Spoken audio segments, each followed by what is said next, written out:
Hicretning 3-asrida İslam dünyasının Xorasan, Fariz, Samarqand, cümleden Mavar an-Nahri diyarlarida fiqh, hadis ve tafsir ilimlarining tarqalishi nihoyat yuksalgan bo'lib, Alloh taolo bu diyarlardan İslam ümmeti uchun o'chmas xizmatlarni qilgan, nurg'unlagan olim ulamolarni chiqarib berdi. Bugun sizlar bilan o'rtoqlashmoqchi bo'lgan olimimiz bo'lsa, hadis sohasida Amirul Mu'minin İmam Buxoriy bilan birlikda İmamayn, ikki imom deb ta'riflanadigan Xorasan diyarining muhaddisi, muhaddislarning ustozi Shayxul Islom İmam Muslim rahimahullahdir.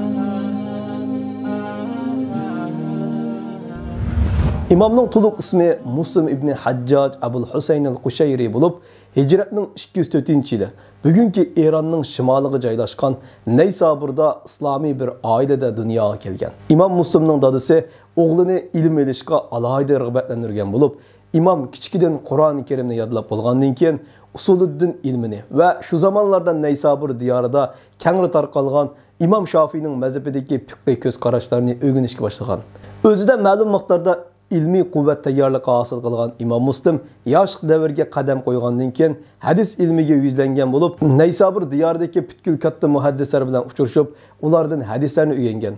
İmamning ilm safari mana shundoq boshlangan bo'lib, Xorasonga va u yerdan Ray, Sham, Iroq zaminlarigacha ilm tulparlarini choptirib, ana shu zaminlardagi katta muhaddislar bilan uchrashgan. U safarlarning birida İmam Ahmad rahimahulloh bilan hamsuhbatda bo'lib, undan ilm olgan. İmam Muslim haj qilish bilan birga shu diyorlardagi ulamolar bilan uchrashish uchun Hijozga safar qilgan bo'lib, İmamning ilm safari Iroq, Sham va Hijoz zaminlarining chegaralaridan eshib Misrgacha uzgan. İmam Buxoriy Naysaburga ziyoratga kelgan kunlarning birida İmam Muslim İmam Buxoriy bilan uchrashib, İmam Buxoriydagi yuksak ilm fazilatga hayron bo'lib, uni ustoz tutgan. Shunday qilib İmam Muslim İmam Buxoriyning eng yaqin va eng katta shogirdlaridan biri bo'lib qolgan. İmam Muslimning ustozlari nihoyat ko'p bo'lib, eng mashhurlaridan İmam Ahmad ibn Hanbal, İmam Buxoriy, İmam Darimi, Ishaq ibn Rahuvay ve ulardan başka 200'den artık meşhur ulamolardır. İmam Muslimning shogirdlariga qaraydigan bo'lsak, nurg'unlagan meşhur olimlarni uchirtimiz.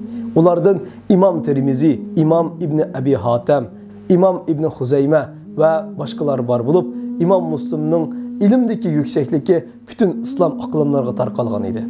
İmam Muslim hadis rivoyat qilish uchun islom diyorlarining mag'rib va mashriqlaridagi xilma-xil ilm so'rovlarga hozir bo'lib, ulardan anglagan hadislardan o'zining hadis elishdagi shartlariga tushganlarini yezib to'plagan. Ba'zi olimlar İmam Muslim aralashib ketgan oltin tengi bilan kumush tengini ayirgandek hadislar orasidagi eng sahih bo'lgani bilan sahih bo'lmagan hadislarni nihoyat inchiklik bilan ayirdi. Şunlaşqa imamның hadis edişdiki şərti ustozi İmam Buxoriyning hadis edişdiki şərtiga o'xshashla nihoyatda kuchli edi deb ta'riflashadi. İmam Muslim islom ummatiga Al-Musnadul Kabir ala Asma'ir Rijal, Al-Jami'ul Kabir ala Al-Abwab, Kitabul Ilal va Kitabu Awhamil Muhaddisin qatorliq nurg'unlagan kitoblarni yozib qoldirgan bo'lib, imomning shon shuhratini bugungi kunga qadar chaqintib kelgan o'chmas asar bo'lsa, Sahih Muslimdir. İmam bu kitabida 3000 dan ortiq hadisni yozgan bo'lib, imomning bu kitobi haqida nurg'unlagan ulamolar mundoq deydi. İmam Buxoriyning Sahih al-Buxoriy nomli kitobi raviylarning ishonchlik bo'lish e'tibori bilan eng oldingi o'rinda tursa, İmam Muslimning Sahih Muslim nomli kitobi bayon qilish va tartib jihatda alayda güzeldir deb ta'riflashgan. İmam Muslimning ustozlaridan Ishaq ibn Rahuvay ve Abu Amr al-Mustamli ve İmam Buxoriy qatorliq buyuk ulamolar İmam Muslim haqida nihoyat yaxshi baholarni berishgan bo'lib, İmam Zahabiy mundoq deydi. İmam Muslim bo'lsa Hujjatul Islam, u İmamul Hafiz, u Amirul Mu'minin fil hadisdir. U o'z zamonasidagilarning eng qolsidir. Amr ibn Ali İmam Muslim haqida mundoq deydi. İmam Muslim bilmagan hadis hisoblanmaydi. İmam hadis ilmi uchun borligini atobli qolmasdan güzel axloqi, patlik va dodillik bilan tunilgan edi. Ramazan kechalari har kuni Qur'onni bir xatm qiladi. Hadis sohasida haqiqiy yetishib chiqqan edi. Demak, ilm mana shundoq fidokorlarning to'lagan badallari bilan gullanadi. Avloddan avlodga miros qilib davomlashadi.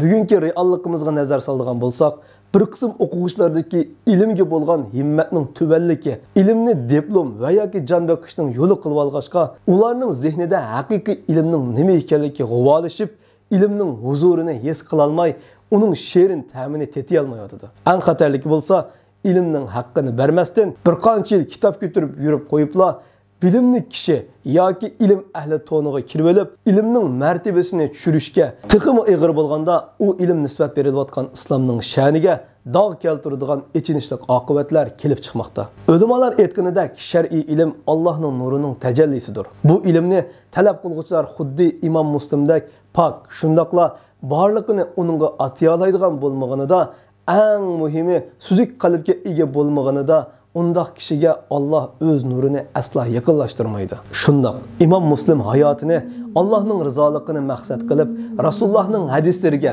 yolg'onning va shubhilarning tushib qolmasligi uchun hadis tekshirish va uni tahrirlashda hech bo'shib qolmagan. Hattoki uning vafoti yaqinlashgan kunlarning birida uningdan kuchlik ojizlikqa bilinmagan bir hadis haqida so'ralganda, u hadisni tekshirish uchun uydagi shamni yondirdi va uydagilarning o'zining yoniga kirmasligini aytdi. Oilasi uning yoniga kirgan chaqda ruhi Janobi Haq tarafga qaytgan edi. Vaolanki Imom Muslim Rasulullohning muborak hadislari haqida qalam tavratotgan, yuzlari bo'lsa ustal ustidagi hadis kitoblarga melangan holda Allohga jon taslim qildi.